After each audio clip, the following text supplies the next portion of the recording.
Sistem sirkulasi pada manusia.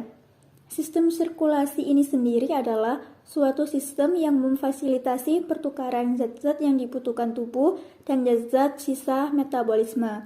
Pada manusia, sistem sirkulasi meliputi sistem peredaran darah dan sistem limfatik. Ada dua macam sistem peredaran darah, yaitu yang pertama adalah peredaran darah kecil, yang merupakan peredaran darah yang mengalirkan darah dari jantung ke paru-paru, lalu kembali ke jantung. Sedangkan peredaran darah besar yaitu peredaran darah dari jantung ke seluruh tubuh, lalu kembali ke jantung. Sistem peredaran darah adalah sistem transportasi yang melibatkan tiga komponen, yaitu darah sebagai medium transportasi, jantung sebagai pemompa, dan pembuluh darah sebagai saluran. Sistem peredaran darah pada manusia ini bersifat tertutup dan ganda. Tertutup artinya darah dialirkan melalui suatu pembuluh, dan ganda artinya melewati jantung sebanyak 2 kali. Lalu apa sih darah itu? Pengertian dari darah itu sendiri adalah jaringan ikat berupa cairan yang tersusun atas plasma darah, sel-sel darah, dan keping darah. Lalu, apa saja sih fungsi utama dari darah?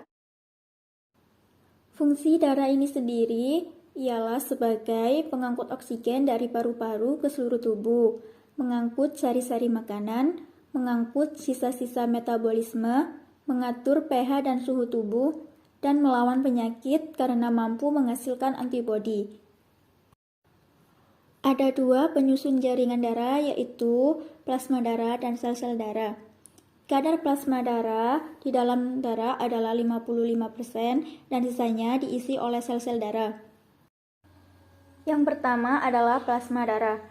Plasma darah ini sekitar 90% tersusun oleh air dan 10% sisanya tersusun oleh protein plasma seperti albumin, globulin, fibrinogen, antibodi, zat makanan dan mineral, dan sisa metabolisme.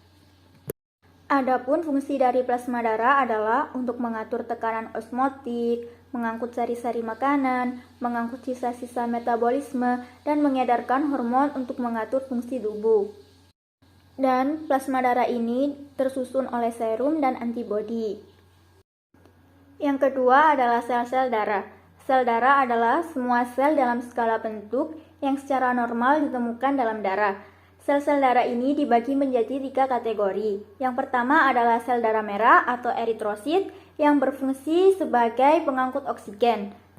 Yang kedua adalah sel darah putih atau leukosit yang berfungsi sebagai penghasil antibodi untuk melawan infeksi. Leukosit ini dibagi menjadi 2, yaitu leukosit granulosit dan agranulosit. Dan yang ketiga adalah keping darah atau trombosit yang berfungsi dalam pembentukan pembekuan darah. Ada 2 jenis sistem penggolongan darah. Yang pertama adalah golongan darah sistem ABO yang didasarkan pada agglutinogen dan agglutinin pada darah. Dan yang kedua adalah golongan darah sistem resus. Dasar penggolongan sistem resus ini adalah mengacu pada ada tidaknya agglutinogen RHD di permukaan eritrosit. Ada 4 macam tipe dari penggolongan darah, yaitu yang pertama adalah golongan darah A, yang kedua adalah golongan darah B, yang ketiga adalah golongan darah AB, dan yang keempat adalah golongan darah O. Ada jenis-jenis penyakit dari darah, yaitu 1. Leukemia. Leukemia adalah jenis kanker darah, di mana sel darah putih berkembang biak dengan sangat cepat. Yang kedua ada anemia. Anemia itu sendiri adalah kondisi di mana kadar sel darah merah sangat rendah sehingga organ-organ tubuh kemungkinan tidak mendapat oksigen yang cukup. Dan yang ketiga ada hemofilia, yaitu gangguan yang mempengaruhi protein gumpalan darah pada trombosit.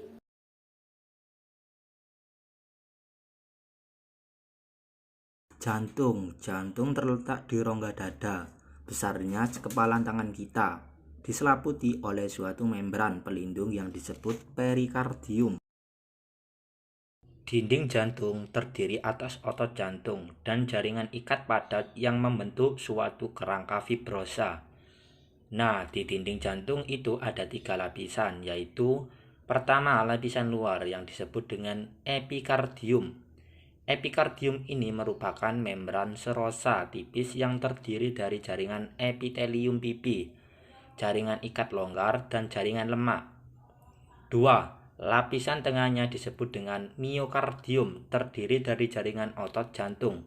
Kemudian dia mampu berkontraksi dan berelaksasi saat memompa darah. 3. Lapisan dalam pada jantung itu disebut dengan endokardium. Ini merupakan permukaan sebelah dalam jantung yang lembut terdiri di jaringan epitelium pipi selapis yang disebut dengan endotelium. Di antara lapisan endokardium dan miokardium itu terdapat lapisan subendokardium yang di dalamnya terdapat saraf, kemudian pembuluh darah dan serat Purkinje. Lipatan-lipatan endokardium ini membentuk ruang pada jantung. Struktur jantung. Jantung memiliki 4 ruang, yaitu atrium yang disebut dengan serambi. Ada serambi kiri dan serambi kanan. Kemudian ventrikel atau yang disebut dengan bilik. Ada bilik kiri dan bilik kanan. Dinding ventrikel lebih tebal daripada dinding atrium karena ventrikel harus bekerja lebih kuat untuk memompa darah ke organ tubuh lain. Selain itu, dinding ventrikel kiri lebih tebal daripada ventrikel kanan karena ventrikel kiri bekerja lebih kuat memompa darah ke seluruh tubuh, sedangkan ventrikel kanan hanya memompa darah ke paru-paru. Selain atrium dan ventrikel, ada juga yang disebut dengan katup. Jadi katup ini adalah sekat yang memisahkan atrium dan ventrikel di dalam jantung. Atrium kanan dan ventrikel kanan itu dipisahkan oleh katup trikuspidalis, sedangkan atrium kiri dan ventrikel kiri itu dipisahkan oleh katup bikuspidalis. Nah, katup-katup ini berfungsi untuk mencegah agar darah dari ventrikel itu tidak mengalir ke atrium.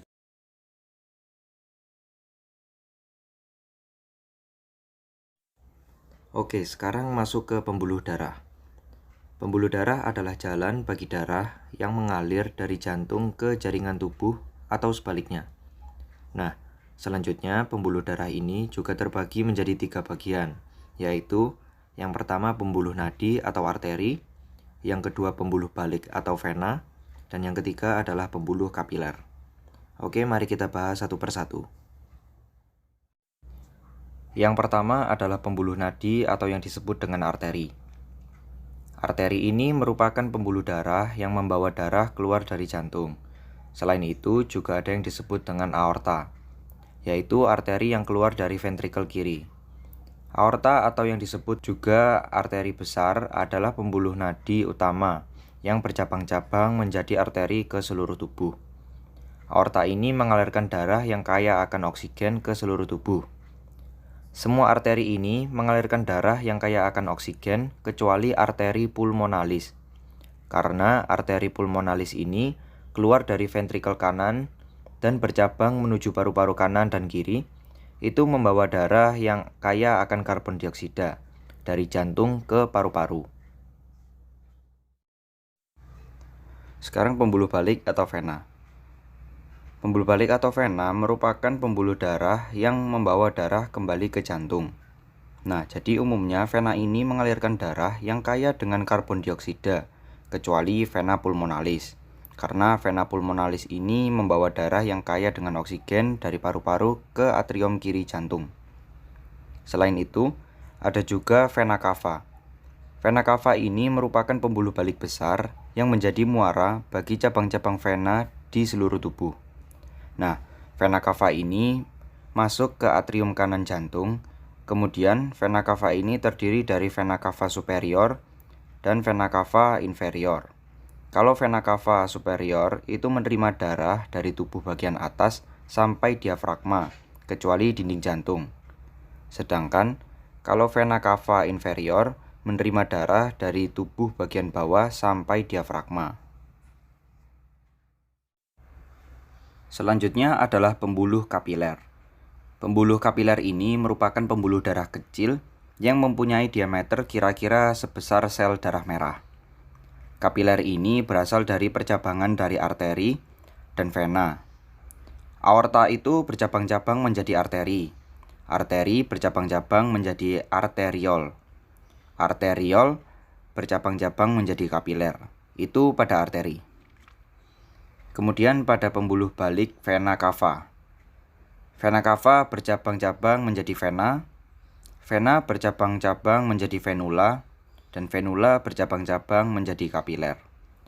Nah, di dalam kapiler darah ini terjadi pertukaran antar zat-zat yang terkandung di dalam darah dan zat-zat yang terkandung di dalam sel, yaitu pertukaran antar karbon dioksida dan oksigen. Jadi ada darah yang membawa oksigen, ada juga darah yang membawa karbon dioksida.